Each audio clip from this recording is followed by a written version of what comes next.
ព្រំលីខិតបានកំរិតកំណត់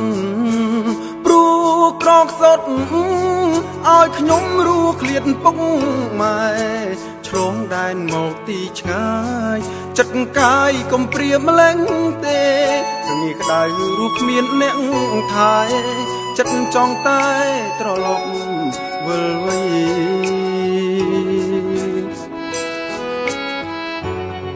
តួធ្វើការងារហត់ឬលំបាកយ៉ាងណារួងគ្រួសារពូពីមិនថាយំថ្ងៃនាមគឺជាពលក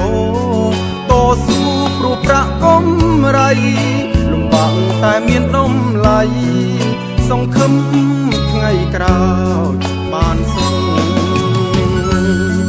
លំបាកក៏ស៊ូទ្រាំអត់ទូហត់មិនអើយមិនក្អែ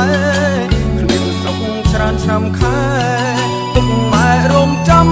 ជួបមុខកូនសូមផ្ដាំអ្នកមានគុណសូមលោកកំបីកើតទុកកូនទ្រាំបានទូមិនសុខម៉ែពុំសូមគុំព្រួយឡើយ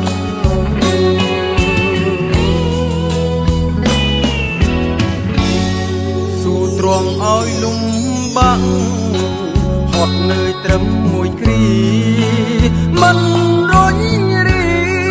ពូពីដើម្បីថ្ងៃក្រោយនឹកផ្ទះស៊ូដេកយំអោបទ្រូងមិនងាយនឹង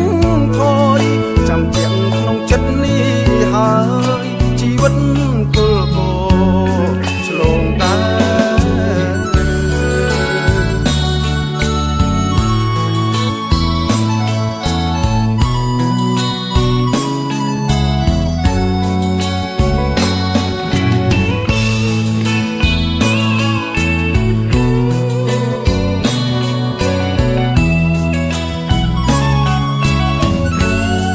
លំបាកក៏ស៊ូទ្រាំអត់ទូហត់មិនត្អូញមិនអែឃ្លានស្រុកច្រើនឆ្នាំខែពុកម៉ែរងចាំជួបមុខកូនសូមផ្ដាំអ្នកមានគុណសូមលោកកំបី